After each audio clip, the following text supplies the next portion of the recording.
Mari kita tunduk kepala, kita berdoa bersama-sama. Segala puji, hormat, dan syukur kami naikkan kepadamu Tuhan, untuk setiap kasih anugerah Tuhan, untuk setiap penyertaan Tuhan yang luar biasa dalam kehidupan setiap dari kami. Kami bersyukur bahwa kejadian yang boleh terjadi dalam kehidupan kami adalah dahsyat dan ajaib. Terima kasih Tuhan. Saat ini Tuhan, kami mau untuk mendengarkan kebenaran firman Tuhan. Lembutkan hati kami Tuhan, dan biarlah kebenaran firman Tuhan saja yang mengubahkan hati dan pikiran kami. Demi nama Bapa, Putra, dan Roh Kudus kami berdoa. Amin. Selamat pagi, brother sister semuanya. Terpuji nama Tuhan kalau pada hari ini kita boleh bertemu bersama-sama. Kita boleh berkumpul, kita boleh bisa kembali belajar tentang satu tema sepanjang bulan ini, yaitu Mature in Christ. Apa sih artinya Mature in Christ? Jadi ketika kita bicara tentang Mature in Christ, itu bicara tentang bagaimana kita mau terus bertumbuh menjadi dewasa di dalam Kristus. Itulah artinya ketika kita mau bertumbuh di dalam Kristus. Minggu lalu kita belajar bagaimana ketika kita menjadi dewasa, dewasa itu sekali lagi bicara tentang respon kita. Ada Getsemani, akan ada banyak hal yang terjadi di mana Tuhan bisa gunakan masalah, dan kemudian bagaimana respon kita menentukan kedewasaan kita. Ada yang namanya gurun pasir ketika Tuhan gunakan segala godaan. Kita hanya mesti taat, dan bagaimana Golgota. Ada banyak orang-orang di samping kita, kiri kanan depan belakang kita, yang kalau kita mengerti, karena kita hidup di dunia yang penuh dengan dosa, ada banyak orang-orang yang mengecewakan. Sehingga apa? Respon kita adalah memaafkan. Bagaimana kita mau terus berespon percaya kepada Tuhan, taat kepadanya, dan dalam konteks bertemu dengan saudara dan saudari, itu adalah ketika kita bicara memaafkan. Nah hari ini, ketika kita bicara lagi tentang Mature in Christ, saya mau memulai, karena temanya kan clear, Efesus 4 ayat 15. Dengan teguh berpegang kepada kebenaran di dalam kasih, kita bertumbuh di dalam segala hal ke arah Dia, sekali lagi Kristus yang adalah kepala. Mature in Christ. Sekali lagi, mature in Christ itu artinya apa? Kita belajar how to think, act, speak, love, share, and serve the way Jesus did. Artinya, belajar bagaimana kita berpikir, berperilaku, bertindak, berkata-kata, mengasihi, sharing, dan melayani sebagaimana Yesus lakukan. Saya mulai lagi, Efesus 1. Dari Paulus, Rasul Kristus Yesus, oleh kehendak Allah kepada orang-orang kudus di Efesus, orang-orang percaya dalam Kristus Yesus, kasih karunia dan damai sejahtera dari Allah Bapa kita dan dari Tuhan Yesus Kristus menyertai kamu. Jadi ketika bicara tentang yang pertama, dari siapa nih yang menulis clear? Autornya bernama Paulus. Dulu namanya siapa? Saulus. Kok bisa? Kenapa dia ganti nama? Apakah ini kayak penyanyi-penyanyi sekarang yang biar lebih beken, ada nama beken gitu ya? Atau nama akun, tergantung nih akun YouTube-nya beda. Saya Stephen, kalau di sini Audi, kalau di kantor di teman sekolah dipanggil Tepeng, oke gitu-gitu gitu ya. Nah kamu harus tahu ya, Saul itu dari Tarsus. Biasanya itu Saul itu adalah nama awalnya dia, nama dia waktu dia lahir. Saul itu adalah nama aslinya dia Seperti itu, karena dia orang Yahudi. Gitu ya. Namun kemudian kan dia jadi Romawi. Nah, Paulus ini nama yang lebih kekinian. Kenapa? Karena waktu itu di Roma kan di bawah jajahan Roma. Ini adalah nama yang kalau bagi orang-orang pada waktu itu Roma, ini juga bahasanya bukan lagi bahasa Ibrani, tetapi ini bahasa Yunani, ini udah lebih nama beken yang lebih umum. Contoh nih ya, contoh. Bapak Ruli namanya siapa ya? Pengen tahu aja saya, pengen tahu nama di KTP. Pengen tahu, saya pengen tahu. Siapa? Maruli Pandapotan. Tahu nggak? Wah, kan Pandapotan. Namanya gitu kan. Tapi ketika nyampe di sini, siapa? Bapak Ruli. Itu contoh. Beberapa dari kita kan coba cek KTP-nya. Pasti kan namanya, pokoknya namanya kekinian. Ya coba cek namanya masing-masing gitu kan. Inilah yang ada. Kenapa? Ketika nyampe di sini gitu. Kalau Hengki sama Fenty, Hengki nama asli sama ya? Hah? Tepuk tangan dong sama orang Samarinda. Oh ini, ada orang Samarinda. Dia datang sama Fenty kan, bukan Samarinda kan? Ya, lihat ya. Jadi gitu. Jadi Paulus ini sama, tapi kenapa? Nah, pertanyaannya kan kenapa? Karena dia udah bertumbuh. Ini dia ngerti. Kalau dia pengen begaul sama orang non-Yahudi, nama Paulus itu lebih kena dibanding kalau ketemu sama orang Yahudi, nama Saul dia kena. Nah jadi gitu, jadi sebenarnya gak usah bingung-bingung, ini sama. Tetapi kalau ngerti, kenapa ya maksudnya kenapa Paulus? Karena kemudian yang kedua nih, ya, dia itu kan rasul, ini dia. Jadi dia Rasul Kristus Yesus oleh kehendak Yesus. Inilah yang kemudian harus kita tahu. Dia grow, dia mengerti. Kenapa kemudian dia gunakan nama Paulus? Karena dia Rasul. Ada rencana buat dia. Ada plan buat dia untuk apa? Menginjili orang-orang yang bukan Yahudi. Oleh apa? Kehendak Allah. Ini yang harus kita tahu. Artinya digerakkan oleh Tuhan, bukan karena kepepet. Paulus karena jadi tenda kayaknya udah kurang, ya pemasukan kurang, ada krisis moneter waktu itu, ya sudah deh, nggak usah jadi apa-apa, jadi pendeta aja, nggak gitu ya. Kayaknya bapak pendeta gitu deh, kayaknya susah hidup. Biar gampang jadi pendeta aja. Nggak gitu loh ya. Jadi bukan kayak gitu. Kan kalau orang-orang zaman dulu gitu. Kamu ini bikin susah. Hah, sekolah kagak bisa. Nyusahin orang, udah jadi pendeta aja gitu. Kirim aja ke sekolah pendeta. Astaga. Mudah-mudahan di sini nggak gitu. Pak pendeta gitu kan? Enggak. Karena kami pernah juga. Wah, ibu dokter nih mentang-mentang ini kan karena nggak jadi dokter aja di Jakarta, makanya mau pergi ke ini kan mencari kehidupan baru.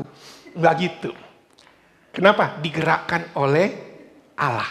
Ini juga harus tahu kita. Kalau kita ngerti ini ya, oh iya digerakkan oleh Allah.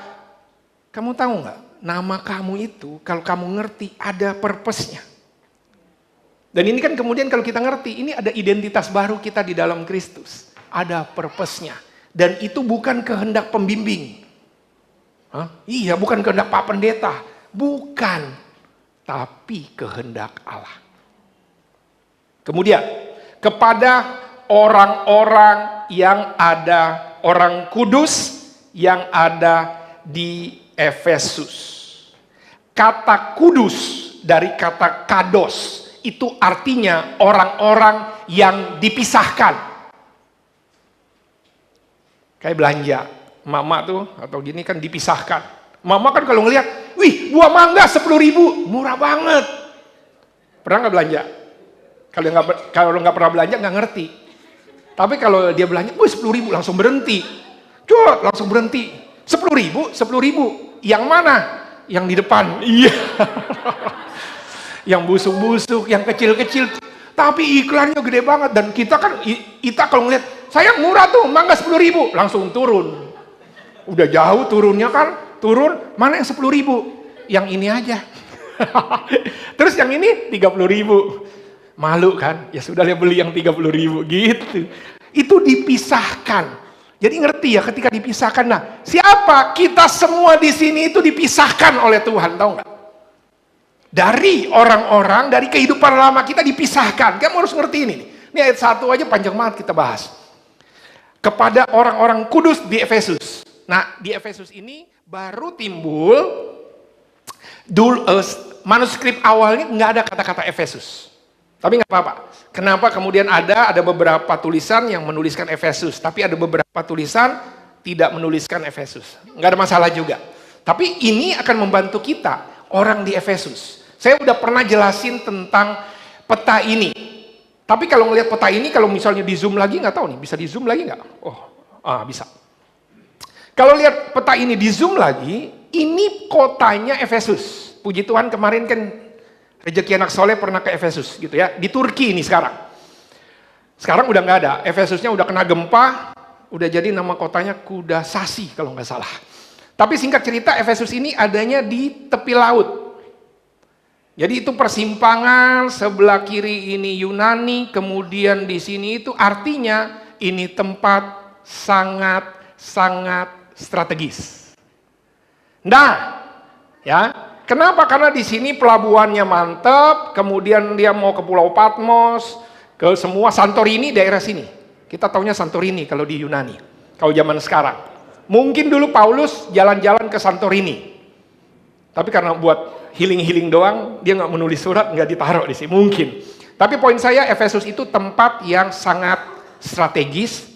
Implikasinya apa? Banyak pendatang. Apa efeknya? Berarti dari sisi Romawi akan menjaga ekstra ketat, berarti pusat pemerintahan Romawinya juga kencang, orang-orang dari semua, mau dia pedagang dia akan datang, perantauan dia akan datang, penjahat juga dia akan datang. Semua datang tumplek-blek di Balikpapan. Karena Balikpapan modelnya sama nih, apalagi ada IKN, masuk semua. Semua datang. Apa kemudian? Jadi waktu bilang jadi ini akan membuat kita ngerti jemaat di Efesus. Jemaat di Efesus banyak orang non-Yahudi, berarti latar belakangnya kan jadi beda-beda semua. Dan tempat ini adalah kayak Gunung Kawi. Gunung Kawi Balikpapan ke Pak? Oh bukan, Gunung Kawi di Jawa itu ada tempat katanya gunung yang tempat orang semendi gitu ya. Nah, kenapa? Karena di situ jadi tempat berdoa juga, tempat pelesir juga, tempat ekonomi juga, tempat pemerintahan juga, gitu. Ini yang harus kita tahu. Kita tahunya Pak, saya tahunya Kapadokia. Nah, Kapadokia sebelah sini. Tapi ini semua Asia kecil, ya. Nah, saya mau bilang ini untuk tahu, ya. Nah, di situ kan ada kemarin The Temple of Artemis. Artinya ada tempel besar yang ada di sana. Dewanya banyak.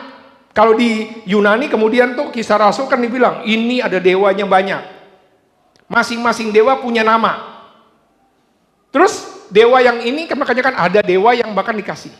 Gimana sih dewa-dewanya itu berproses mereka? Gempa bumi, misal ada gempa bumi, gucot. Terus apa yang harus dilakukan?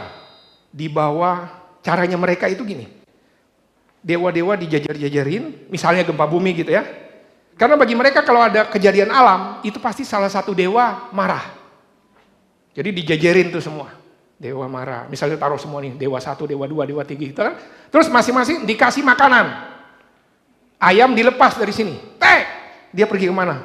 Kalau dipatoknya di depannya Bapak Ruli, berarti dewa Ruli yang marah.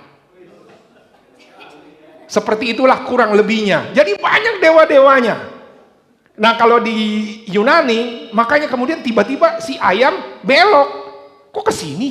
Ini belum ada namanya. Makanya ada selalu slot kepada Allah yang tidak ku kenal, di situ dia.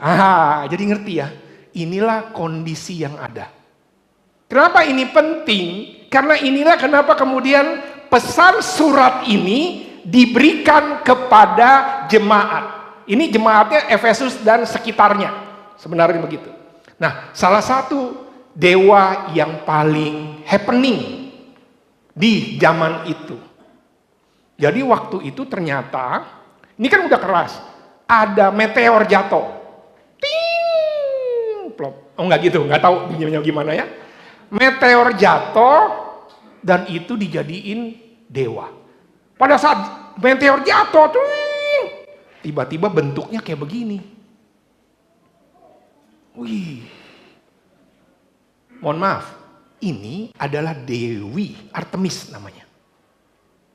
Berbentuk wanita dengan payudara yang banyak.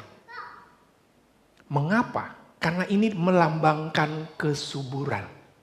Ini baru salah satu, tapi ini dewa yang paling happening di zaman itu. Nah, Paulus datang bikin rusuh. Orang bertobat. Nggak ada lagi yang beli, nggak ada lagi yang belanja. Kan kalau wisata kuliner, wisata rohani datang, belanja. Yang dibeli apa? Patung ini. Saya tahu pasti beberapa dari kalian nanya, waktu Bapak ke Efesus beli patung ini nggak? Gitu kan. Pasti dibeli kalau harganya murah. Istri saya bilang, harganya mahal, jangan. Ya nggak mungkin lah saya beli, ngapain juga. Tapi poin saya, waktu itu ini membuat rusuh tuh di Efesus waktu Paulus datang. Kenapa? Karena banyak yang bertobat, penghasilan kurang. Ini jadi jualan-jualan patung-patung yang biasa di pengkolan sini, hilang. Kurang ajar nih Paulus nih. Itu suasananya. Kemudian karena banyak dewa-dewa, banyak ahli-ahli. Ahli-ahli itu artinya banyak guru-guru. Jadi itulah yang terjadi. Nah, dalam konteks disinilah kemudian Paulus mau bilang, pengikut Yesus yang dipisahkan itu adalah orang-orang percaya dalam Kristus Yesus. Bukan dalam Dewi Artemis, bukan dalam yang lain-lain. Dan dia waktu itu mau sasar, ini harus. Kenapa? Karena banyak orang pada waktu itu dengan latar belakang yang kanan kiri muka belakang, kadang-kadang lupa. Saya ikut Yesus, ketika susah ikut lagi Dewi Artemis. Ketika sedang bergumul ikut lagi, kan gitu. Kemudian diingetin lagi, orang percayanya dalam Kristus Yesus, bukan di dalam Dewi Artemis atau dewi-dewi, dewa-dewa yang lain. Pengajarannya juga di dalam Kristus Yesus. Bukan dengan ajaran-ajaran yang macam-macam. Itulah mature in Christ. Nah, Efesus ini terbagi jadi dua. Pesan buat Efesus itu pesan universal sebenarnya. Pesan buat siapa? Pesan buat jamaah. Jamaah Efesus dan sekitarnya. Itu dibagi dua kalau dalam buku Efesus itu sendiri. Efesus 1 ayat 3 itu bicara tentang pengajaran. Efesus 4 sampai 6 itu bicara tentang action. Nah, dalam konteks mature in Christ 1 sampai 3 itu lagi ngajarin kita biar namanya kita mau berdewasa. Kalau mau berdewasa, pengajarannya juga harus benar. Dan orang dewasa, dia mengerti kenapa dia dewasa, dan kemudian kalau dia mengerti dia dewasa, baru dia bisa bertingkah laku seperti orang dewasa. Makanya sekarang banyak, udah gede tapi kelakuan kayak anak kecil. Karena fisik aja dia dewasa. Tetapi otaknya dia, pengajarannya masih anak-anak. Jelas ya? Inilah Efesus 1 ayat 3. Ini secara cepat. Efesus 1 ayat 3 bicara tentang ajaran doktrin. Efesus 4 sampai 6 itu bicara kewajiban. Jadi yang ini ajarannya, kemudian terus kalau udah ngerti, ngapain? Efesus 1 ayat 3 itu bicara keselamatan yang dari Kristus bekerja di dalam. Nah, kalau sudah bekerja di dalam 4 sampai 6 baru kemudian keselamatan kita kerjakan. Jadi kita tidak mendapatkan keselamatan karena kerja. Karena kita selamat, mendapatkan keselamatan sebagai rasa syukur, itulah kenapa kita bekerja. Apa yang menyelamatkan kita? Kristus. 4-6, kita diselamatin bikin apa? Kedaulatan ilahi, itu bicara Efesus 1 ayat 3, itu semua dari Tuhan ilahi. Tinggal Efesus 4-6, terus respon saya ngapain? Inilah yang ada. Minggu depan saya akan bicara yang kanan, sekarang saya mau bicara yang kiri dulu. Nah, Efesus itu bicara tentang dewasa di dalam Kristus. Kan learning how to speak, act, love, share, and serve. Lihat ya. Mengerti ini, berkat di dalam Kristus, ayat 3. Terpujilah Allah Bapa Tuhan kita, Yesus Kristus, yang dalam Kristus telah mengaruniakan kepada kita segala berkat rohani. Kalau kita ngerti ini, barulah kemudian di ayat 4, pasal 4-6, baru kalau kamu udah ngerti bahwa percaya di dalam Kristus dan kamu mengerti bahwa kalau kamu dewasa di dalam Kristus, kamu punya banyak hal, terus kamu barulah bertindak. Barulah kemudian supaya hidupmu sebagai orang-orang yang telah dipanggil berpadanan dengan panggilan itu. Barulah kalau kamu ngerti dewasa itu artinya menerima berkat ini komplit, kemudian berkelakuanlah seperti orang dewasa. Saya udah 17 tahun, Toar toto udah dapat undangan. Undangan untuk nerima KTP mau nyoblos. Nah dewasa dia dapatin dulu, makanya dia kemudian dapat, dia harus foto. Angie sudah foto dia. Habis dia foto, baru nanti Valentine 2024. Kok Valentine Pak? Iya pas Valentine itu, 14 Februari. Pilkada kan? Pilpres. Baru nyoblos. Itu tindakannya. Nah saya mau pelan-pelan di sini supaya kita ngerti, brother sister semua. 1-3 ngerti dulu di kepala kita. 4-6 baru kelakuannya. Makanya kali gini dia ngerti, oh pantas dia badan doang bongsor, gede, kelakuan. Kenapa? Karena tindakannya dia nggak ngerti apa yang dia lakukan. Makanya kelakuannya seperti anak kecil. Itu aja, meskipun physically dia sudah. Makanya kemudian ini cakep banget, dasarnya dulu, ngerti dulu. Kenapa saya mau ke sini, apa yang disebut orang dewasa, baru kemudian saya bertindak. Ya, terpujilah Allah mengaruniakan kepada kita segala berkat rohani. Ayat 4, sebab di dalam Dia Allah telah memilih kita sebelum dunia dijadikan, supaya kita kudus dan tak bercacat di hadapannya. Inilah berkat-berkat rohani yang bisa kita lihat, brother sister semuanya. Dari ayat 4 sampai dengan ayat yang ke-14. Ayat 7, sebab di dalam Dia kita beroleh penebusan, yaitu pengampunan dosa menurut kekayaan kasih karunia-Nya, yang dilimpahkannya kepada kita dalam segala hikmat dan pengertian. Sebab Ia telah menyatakan rahasia kehendak-Nya kepada kita, sesuai dengan rencana kerelaannya, yaitu rencana kerelaan yang dari semula telah ditetapkan di dalam Kristus. Aku katakan di dalam Kristus, karena di dalam Dia kami mendapat bagian yang dijanjikan, kami yang dari semula ditentukan untuk menerima bagian itu sesuai dengan maksud Allah, yang di dalam segala sesuatu bekerja menurut keputusannya kehendaknya. Supaya kami yang sebelumnya telah menaruh harapan pada Kristus, boleh menjadi puji-pujian bagi kemuliaannya. Di dalam Dia, kamu juga karena kamu telah mendengar firman kebenaran, yaitu Injil keselamatanmu, di dalam Dia kamu juga dimeteraikan dengan Roh Kudus yang dijanjikan. Dan Roh Kudus itu adalah jaminan bagi kita sampai kita memperoleh seluruhnya, yaitu penebusan yang menjadikan kita milik Allah untuk memuji kemuliaannya. Saya mau memulai dengan begini. Brother sister semuanya. Berkat rohani di dalam Kristus. Harus ngerti kita dulu. Sama-sama kita merenung. Apa ya? Karena kalau kamu ngerti ini, baru kamu bisa bertindak. Kalau kita nggak ngerti gini, ya udah kita bertindak aja asal-asal, ke kiri ke kanan dan seterusnya. Makanya kemudian di Efesus 3 ayat 18 nih, setelah ini langsung Efesus 4, Paulus kemudian lagi terus mau jelasin, tuh tahu nggak berkat rohani ya kalau jadi pengikut Kristus ya. Dikasih tahu nih kalau kamu dewasa, itu habis diajarin di Efesus 3-nya kemudian bilang, saya berdoa supaya kamu bersama-sama dengan orang kudus bisa memahami betapa besar, lebar, panjang, tinggi dalamnya kasih Kristus. Dan dapat mengenal kasih itu.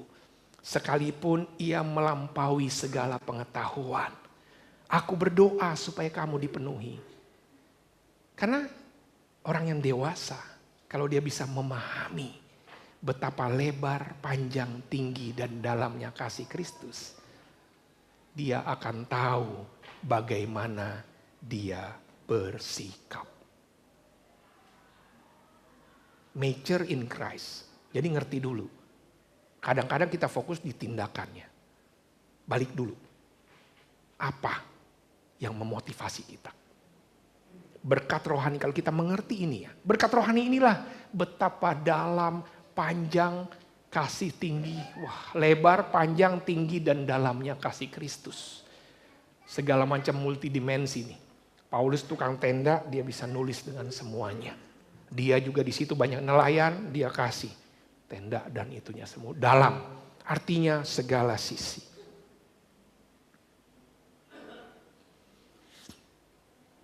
Kan tua itu pasti menjadi dewasa adalah pilihan. Tahu gimana respon kita. Ini Oma ini siapa namanya? Hetty Green namanya. Siapa tuh Pak? Ini oma-oma yang dikatakan Ratu Sihir Saham Amerika. Jadi dia bisa memprediksi kapan naik, kapan turun. Dia bisa kesannya seperti itu ya. Artinya dia saham. Kan kalau dulu saya certified saham dulu waktu belum dapat hidayah. Jadi ngerti dan semuanya. Itu aja susah tuh belajar. Ini dia. Artinya apa? Ini orang tajir abis. Tapi ini dia. Dia tidak menyadari kalau dia tajir.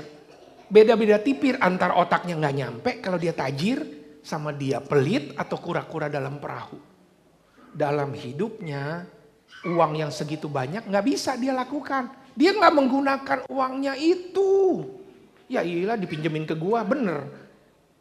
Pelit, antara pelit atau nggak tahu menggunakan. Dia kalau mau berobat, dia cari yang murah-murah. Padahal dia mau borong rumah sakitnya juga bisa. Dia mau makan, dia cari yang buy one get one. Itu juga susah, harus dia rela ngantri hanya untuk dapetin itu semua. Kan kalau kita di sini ada restoran, weh bro, ada restoran buy one get one, rela ngantri itu. Cuma tahu-tahu ini cuma yang free-nya cuma minumannya doang. Waduh kita rela, dia rela. Bahkan anaknya itu sampai diamputasi. Kenapa? Karena ditaruh di klinik murah. Sampai dipotong, kan ini bikin emosi. Tapi sebenarnya gini, dia nggak tahu betapa kayanya dia. Karena dia nggak tahu, tindakannya jadi ya kayak gitu. Nah coba tengok kiri kanan. Mungkin karena kamu nggak tahu betapa dahsyatnya ya kamu. Makanya kelakuanmu masih kayak anak-anak sampai sekarang. Nah gitu dia. Oh ngerti saya Pak, karena kita nggak tahu. Kan kayak gitu. Kita nggak tahu loh betapa. Itu sama kayak kita naik kapal laut, ini udah include semua. Dia mau buka kafetaria, nggak punya duit kan? Ya cuma ngeliatin sampai gini. Sampai ditanya, bro, udah beli tiket? Udah, itu udah include. Oh include, baru dia. Betapa banyak. Saya kan kemarin ke kapal pesiar. Iya loh, ke Efesus ini naik kapal pesiar saya. Baru masuk, karena waktu daftar langsung ditanya, ada kredit card? Kredit card sih ada, untung gak ditanya limitnya berapa. Tapi jangan sayang. Jadi kita nggak ada kredit card. Tiap kali mau makan, ini dicas nggak ya? Ini dicas nggak ya? Tiap kali mau kemana-mana, ini dicas nggak ya? Ini dicas ya? Ya ilah. Apalagi kalau jalan sama istri. Sayang, kesana sayang. Jangan, sini. Waduh. Padahal pas udah tahu, ternyata semua include, nyesel. Tindakan kita karena nggak tahu, kelakuannya jadi kayak gitu. Nah, harus kita ngerti gini. Di dalam Kristus itu dahsyat banget. Nah, karena kamu nggak tahu, kelakuanmu enggak. Orang di Efesus, kelakuannya kan aneh-aneh. Bagi mereka, untuk dapatkan kesuksesan, pasti harus berkat materi. Satu. Kedua, untuk dapat kesuksesan ada pengorbanan. Dia mengorbankan hartanya, bahkan mengorbankan tubuhnya. Zaman itu banyak budak. Ini mentality miskin nih. Dan ketika ini nempel, kebawa waktu jadi murid. Dan itulah si Paulus ingetin, brother, di Efesus dan sekitarnya, ngerti ini betapa luar biasanya loh berkat rohani yang Tuhan kasih. Kamu nggak ngerti ya Allah, enggak. Kelakuannya jadi kayak begitu. Mudah-mudahan di sini nggak ada. Tengok sebelahnya. Jangan lihat-lihat, nggak usah lihat-lihat, sadar diri aja. Nah, kita lihat sama-sama. Berkat rohani. Kalau kita ngerti ini, baru kita tahu. Yang pertama, sebab di dalam Dia Allah telah memilih kita sebelum dunia dijadikan. Ini clear. Karena sekali lagi, tahu nggak? Tuhan itu ketika bicara tentang dipilih gitu ya. Kamu spesial. Waktu kamu lahir, kayaknya saya salah Pak. Orang tua saya juga saya nggak tahu gimana. Ini salah semua, nggak ada. Kalaupun masa lalu kita seperti itu, saya mau bilang. Dia memilih kita sebelum dunia dijadikan. Kita semua dalam ruangan ini sudah dipilih. Itu mentalitinya beda. Kalau masih mentaliti budak, yang ngisi Pak, gini, ya. Kita udah dipilih dari awal. Supaya apa? Kita kudus dan tak bercacat. Kita dipisahkan. Ingat tadi ya mangga 10.000 atau kamu mangga 10.000 atau mangga 30.000? Kamu itu mangga 30.000 meskipun promonya mangga yang 10.000 sebelum dunia. Ini kata-kata ini ya. Ini artinya gini. Ini bicara bahwa bukan kebetulan kita ada di sini. Ini dia artinya.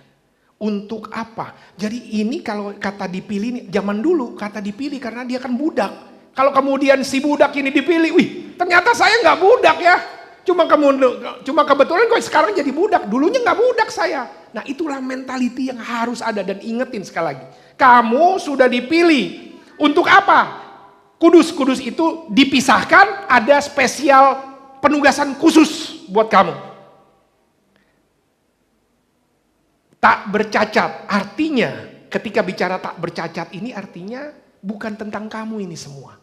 Boleh otak kita agak lau-lau, boleh kelakuan kita masa lalu kita jahat. Ya udah, kamu dipilih semuanya. Oke. Kemudian Allah makin dipilih dalam kasih, Ia telah menentukan kita. Jadi dipilih kemudian ditentukan. Apa bedanya Pak antara dipilih kemudian ditentukan? Ini kayak misalnya kayak begini. Anda mau bertanding, udah dari awal yang menang itu Pak Edwin. Udah ditentuin dari awal. Jadi mau kemudian ada pemilihan, tetap aja yang dipilih gitu ya. Jadi ini sangat spesial kamu. Sekali lagi, kenapa? Karena mentality zaman dulu pikir salah saya ada di sini. Salah kita ambil jadi keputusan jadi murid. Nyesel juga saya ambil keputusan jadi murid Pak. Susah masuknya, susah keluarnya.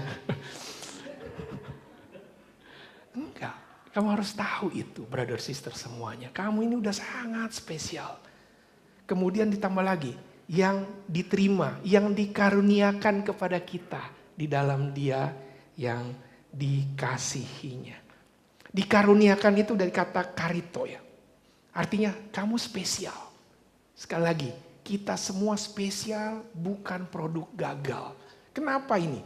Dipilih, ditentukan, diterima. Diterimanya itu mendapatkan kasih karunia. Di Efesus yang berikutnya dikatakan kamu ini dapatin keselamatan bukan karena jagonya kamu. Kamu dapat, jangan ada yang memegahkan diri. Karena zaman itu orang berlomba-lomba harus terlihat hebat. Orang itu baru bisa diakui sukses kalau ada sesuatu yang luar biasa untuk dia bisa diterima. Dan ini enggak. Kemudian ayat 7, sebab di dalam Dia oleh darahnya kita beroleh penebusan. Penebusan itu artinya apa? Dibebaskan karena ada uang mukanya. Dan kita sudah budak, kalau nggak ada yang itu nggak bisa, kita udah dibebasin. Jadi waktu dibebasin bahkan lebih clear lagi, kamu ini udah dibayarin. Udah ditebus, bahkan di DP dulu. Dengan kematian Tuhan Yesus. Ini clear banget ketika kayak gini. Penebusan, kemudian pengampunan dosa. Wow, udah ditebus dengan Yesus di atas kayu salib. Kemudian itu bicara tentang apa? Dibebaskan. Kalau tadi ditebus, pengampunan dosa ini ada kata forgiveness, dibebaskan dari penjara waktu itu. Dan ketika bicara tentang sekarang, segala belenggu-belenggu yang ada sama kamu.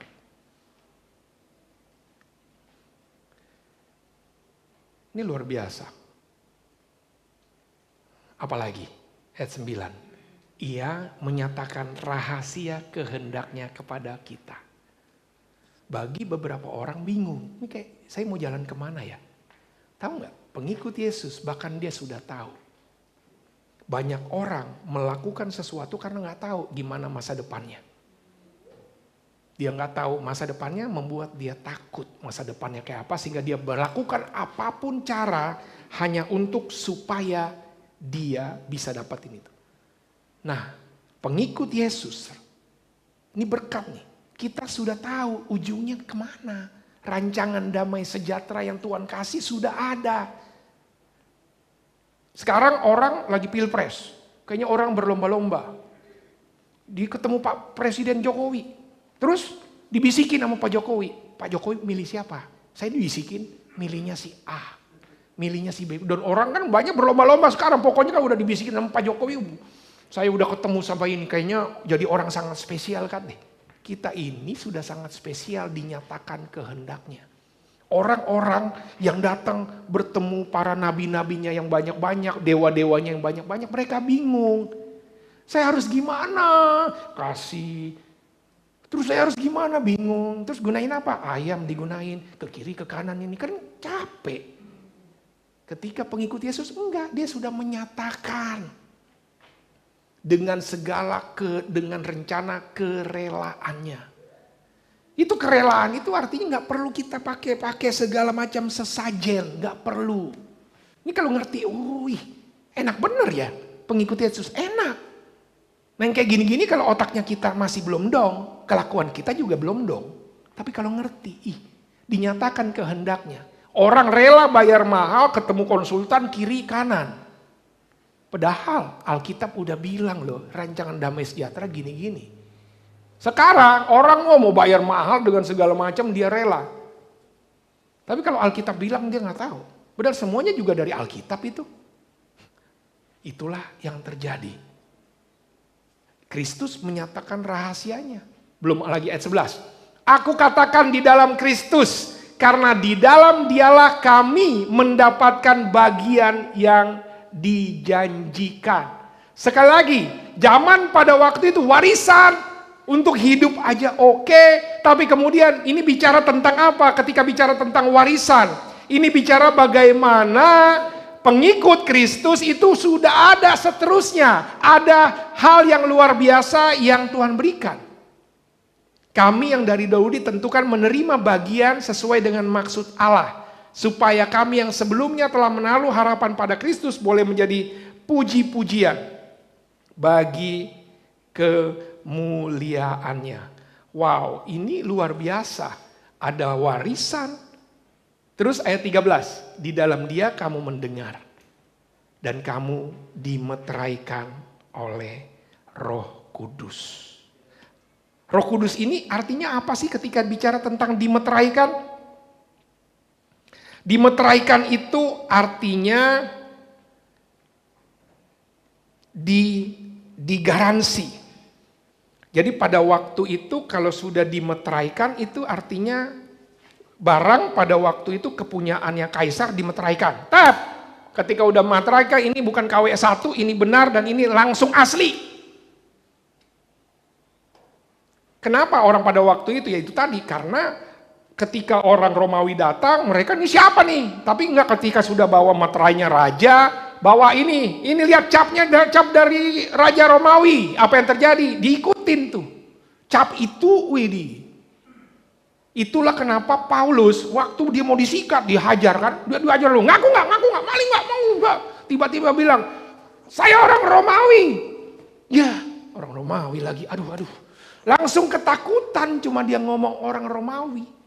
Sampai kemudian itu artinya apa? Kan ini kayak dimeteraikan. Astaga, itulah yang ada. Dimeteraikan itu artinya digaransi, itu ada kayak kepunyaan. Kepunyaannya Kristus. Jadi saya ini identitasnya clear. Kamu siapa? Utusan raja. Udah langsung karpet merah tuh semua. Paulus aja lagi mau digebukin. Saya orang Romawi. Langsung kagak berani. Itulah yang terjadi. Dimeteraikan itu juga kemudian ini dia Roh Kudus ya, mendapatkan jaminan. Jadi Roh Kudus memeteraikan, memastikan kita jadi miliknya, dan kemudian apa? Ketika bicara tentang meterai itu ketika bicara jaminan, ya udah semuanya dijamin. Saya mau lihat ya, bahkan dari ayat ini, mau dari segala sisi Tuhan, berarti apa? Dahsyat luar biasa dong nih. Iya. Berkat rohani nih. Inilah dia. Kalau dari ayat 3-nya itu kan ini sebenarnya berkat rohaninya Kristus gitu ya. Itu kemudian dibagi 3 tuh. Allah Bapa, Allah Anak dan Roh Kudus. Itu dampaknya beda-beda tapi sebenarnya sama. Ketika kita kemudian menjadi pengikut Kristus, mentalitinya mesti berubah. Karena inilah berkat rohani yang didapatkan. Bahwa kamu dipilih kemudian gimana? Diadopsi. Zaman dulu orang kayak mana? Ingat ya Romawi ketika diadopsi, dia mau jadi anak budak, ketika dia diadopsi, dia bisa jadi raja. Artinya semua haknya sama meskipun kamu anak pungut misalnya. Kita diadopsi. Udah dipilih, ditentukan, kalau zaman dulu kan selalu nih, Yahudi kamu keturunan non-Yahudi, makanya bilang ini diadopsi kamu menjadi anak Allah. Dipilih, ditentukan, diterima. Terus lebih dalam lagi, kamu ini ditebus. Ditebus itu bukan dengan cuma-cuma. Udah ditentuin, jadi proses dari kiri kanan semuanya. Wah luar biasa ya berkat rohani yang Tuhan kasih ya. Kamu ditebus, kamu diampuni, bahkan kamu dibukakan, dikasih tahu nih. Rancangan damai sejahtera kamu ada ke kiri ke kanan. Bahkan kamu ada warisan. Warisan itu artinya gini, sesuatu yang nanti akan kamu terima. Meterai dan kemudian jaminan. Wow, lihat ya, betapa kayanya. Inilah kemudian di Efesus bilang, hey brother sisters, aku mau berdoa supaya kamu bisa memahami betapa dalamnya, tingginya, lebarnya, kasihnya Tuhan. Kenapa? Kalau kita mengerti ini ya, berapa banyak di antara kita kemudian sedang bergumul saat ini. Saya nggak mampu melakukan apapun. Saya merasa berat menjalani kehidupan. Saya, yes. Tapi kalau tahu ini, ternyata saya dapat ini semua ya. Ini dahsyat banget. Ini sama kayak kamu, ternyata handphone saya, ini handphone keren ya. Tapi karena otakmu cuma taunya WhatsApp sama foto, ternyata bisa ya. Keren ya. Bisa semuanya. Smartphone, tahu kan smartphone kita, ini smart loh handphone kita. Tapi karena kitanya yang kurang smart, apa yang terjadi? Handphone cuma dipakai cuma buat itu doang. Astaga. Dan kamu semua, wow, banyak ternyata ya speknya. Yes. Dan inilah pasal. Di pasal 2 kemudian dibilang, kamu yang dulu jauh jadi dekat. Kamu bukan lagi orang asing. Tuh Efesus 2 tuh dibilang, kamu bukan lagi ngontrak-ngontrak, enggak. Kamu bukan orang asing tapi kawan sewarga. Wow, itu bilang gitu ya. Berapa banyak kan kita di sini, kayak kita kalau bertamu kan semua orang, permisi, gini, aduh gak enak saya yang gak enak. Kenapa? Karena cuma kayak tamu. Kamu tahu gak kamu ini jahat, ini semuanya. Kayak enak datang di sini semua. Berapa banyak di antara kita di sini pun kita udah jadi murid, kita udah tahu kelakuan masih kayak tamu. Ini siapa gak enak? Ini siapa yang gak kenal? Nah ini. Ya ilah. Ada beberapa udah terlalu nyaman. Wah, udah gitu. Tapi saya mau bilang sama kita, ini semua kita punya. Itu dia, itu kan mentality. Udah dikasih semua, permisi. Inilah berkat rohani yang dari Tuhan. Inilah Efesus 1 sampai Efesus 3. Mulai aja dari sini. Hari ini saya mau bicara di sini dulu. Kalau sudah tahu, orang dewasa dapat KTP. Iya, bisa nyoblos. Oh iya, bisa ini. Kamu dewasa dalam Kristen ngambil percaya, ini loh dapat semua. Pertanyaan besarnya kan, oke Pak, dapetin, kita semua udah dapat loh. Kenapa? Sebab kamu semua adalah anak-anak Allah karena iman di dalam Yesus Kristus. Karena kamu semua yang dibaptis dalam Kristus telah mengenakan Kristus. Ini clear. Ini saya dapat Pak, dapat. Kalau kamu sudah dibaptis di dalam Kristus, kamu dapat itu. Kalau saya cuma mandi, ya nggak tahu. Alkitab ngomongnya dibaptis. Ini kamu dapatkan dan setiap dari kita mengerti ini. Kamu adalah anak-anak Allah karena iman di dalam Yesus Kristus. Artinya ketika kita mengerti dari proses awal kita ada ini dahsyat loh Tuhan kasih. Tinggal, oke. Kita semua di sini bukan barang selundupan. Artinya kamu dapatin ini semua. Jadi kalau kemudian kita tahu berkat rohani di dalam Kristus yang ada 9 tadi itu ya. Wow, banyak banget ya. Alkitab kemudian bilang, Efesus, aku mau. Paulus bilang, aku pengen kamu memahami berkat yang luar biasa itu. Baru kemudian minggu depan nanti kita akan bahas Efesus 4 ayat 1. Kalau kamu sudah paham, baru hidupmu jadi orang-orang telah dipanggil berpadanan dengan panggilan itu. Kalau kamu memang orang dewasa, act like orang dewasa. Act like a man. Kalau kamu udah ngerti nih, saya mental ini, saya berpikir dewasa di dalam Kristus, baru nanti kita akan belajar kelakuan orang dewasanya itu kayak apa. Tapi hari ini saya mau fokus bagian kita berkat rohani. Kita mengerti, wow, dahsyat yang telah Tuhan kasih sama kita. Respon saya, ini dia. Terus respon saya dari yang ini aja apa Pak? Alkitab bilang di Efesus 1, supaya terpujilah kasih karunia yang mulia. Ayat 12 diulangi lagi, kami boleh menjadi puji-pujian bagi kemuliaannya. Ayat 14, Roh Kudus yang kemudian untuk apa? Untuk memuji kemuliaannya. Artinya apa? Ya respon saya ketika menerima berkat yang begitu luar biasa, mari kita memuji kebesaran Tuhan. Mari kita bersyukur untuk segala kebaikan yang telah Tuhan berikan. Mari kita kabarkan itu. Tapi awalnya pertama, sadari itu. Sadari bahwa itu adalah paket lengkap yang kita terima ketika kita menjadi murid. Dan orang dewasa, dia mengerti bahwa dia memiliki itu semua.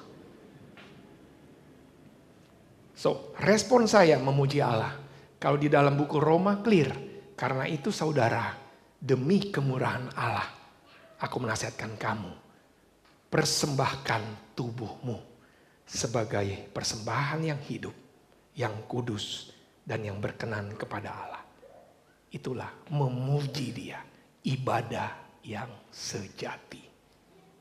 Ketika kita belajar Efesus 1 sampai Efesus 3, respon kita gimana? Ya udah, persembahkan tubuhmu. Karena kamu sudah dewasa, mengerti, berlakulah sebagai orang dewasa di dalam Kristus. Jangan ikut-ikutan, jangan kamu serupa dengan dunia. Tapi berubahlah pembaruan budimu, sehingga kamu dapat membedakan mana kehendak Allah, mana yang berkenan kepada Allah, dan yang sempurna. Hari ini, apa sikap kita harusnya ketika menyadari, coba pikirkan, betapa dahsyat yang telah Tuhan berikan, berkat rohani. Apa respon saya? Kita akan terus belajar tentang ini, dan biarlah renungkan betapa kasihnya Tuhan luar biasa, berkat rohani itu.